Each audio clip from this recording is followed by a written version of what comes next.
Hey there everyone, how's it going? Tarun here, and in this episode, we are going to talk about something very exciting. It is about how WhatsApp enables end to end encrypted backups. What if I told you all this while when you had uploaded your backups to your Google Drive or whatever your kind of digital storage you had, it was really unsecure, right? That's shocking, right?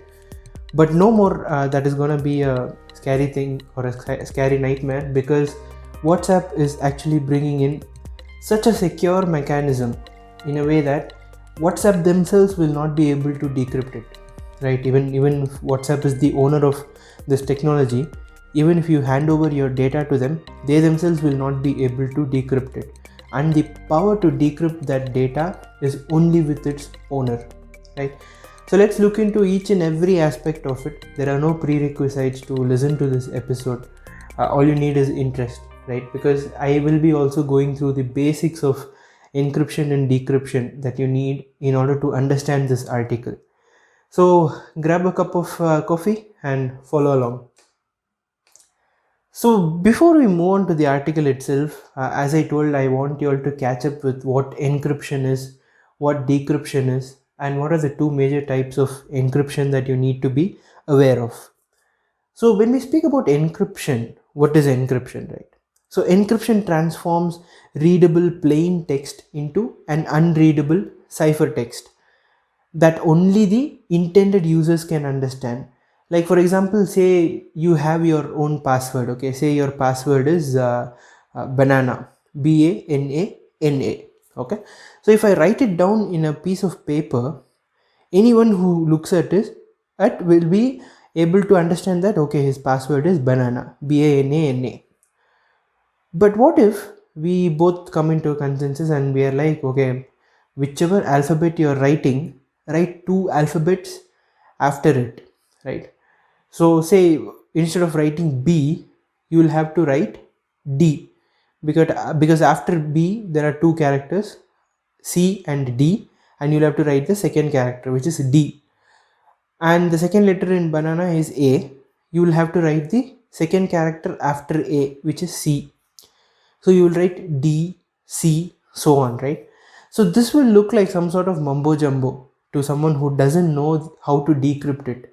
But since I have shared the secret with you, I definitely know how to decrypt it.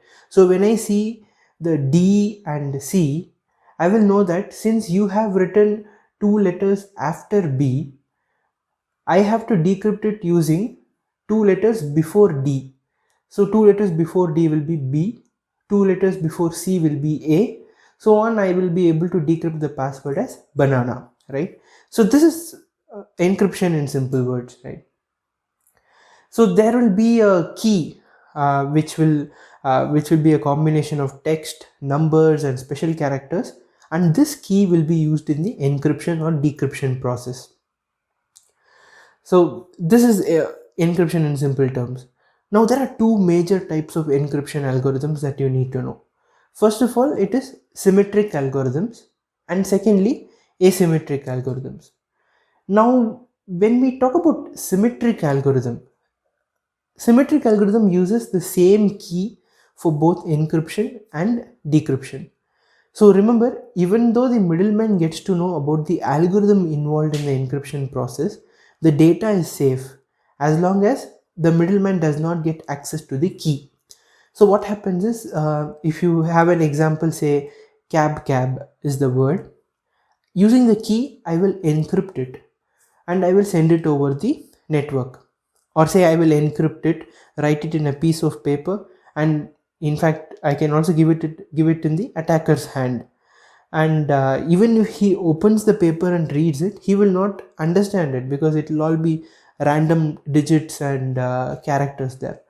Now once he hands over the paper to the actual recipient, they will have the same key using which you encrypted this particular data. So they will decrypt this ciphertext to get back the original data, which will be cab, right? So this is symmetric algorithm. Both the person who's encrypting as well as who's decrypting will have the same key. That is symmetric algorithm. So examples for symmetric algorithms are AES, ChaCha20, 3DES and Blowfish. Okay. Now coming to asymmetric algorithms. Now what could be asymmetric algorithms? In simple terms, yeah, both of them will not be sharing the same key that will be used to encrypt and decrypt. Okay, in simple words. But one more thing here in asymmetric algorithm is that there is a pair of key, which is there are two keys, right? So the owner has two keys, one of which is public key, one is private key. Now why is it called public key? It is called public key because the owner can share the key with anyone. Yeah, trust me, it can be even shared with the attacker, and it might not be of any use to him, right? And the intention, it all depends on the intention of the owner. So let's come to that in a bit. But there is a public key which we can even share with the attacker, and there is a private key which the user should not share with anyone, and there is no necessity to share it with anyone actually. Let's look at the example. Now, asymmetric algorithm case 1. So for example, yeah, the user has the public key and private key. So he gives the public key to the recipient. If the recipient wants to send some secret message to the user, okay, what he will do is he will use the public key.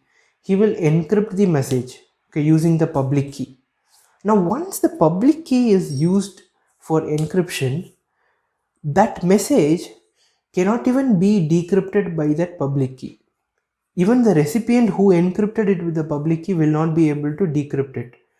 Only the user, the original user who has his private key, will be able to decrypt the message, right? So this is one particular use case. You distribute your public keys to everyone, and they will encrypt and they will send the message to you, the ciphertext, and only you will be able to decrypt it. And the second kind of perspective here is the user who has the private and public key, he will encrypt the message using his private key, and anyone who has the public key will be able to decrypt and view the message. Now you might ask, what is the point? Tarun, you told everyone will have the public key. Then if I encrypt the message with this private key, if everyone will be able to decrypt it, then what is the need to even encrypt it, right? So the catch here is, say I encrypt the message and I send it to you, and you use the public key to decrypt it. Okay, if you are able to decrypt it, what does that mean? It means that essentially I have sent you the message, right? It is like a promise, it is like a signature. So this is where the concept of digital signature comes in. So when a owner is able to sign a message with his private key, and anyone in the world is able to verify that using the public key, then that is digital signature, and that is one of the key applications of asymmetric algorithm.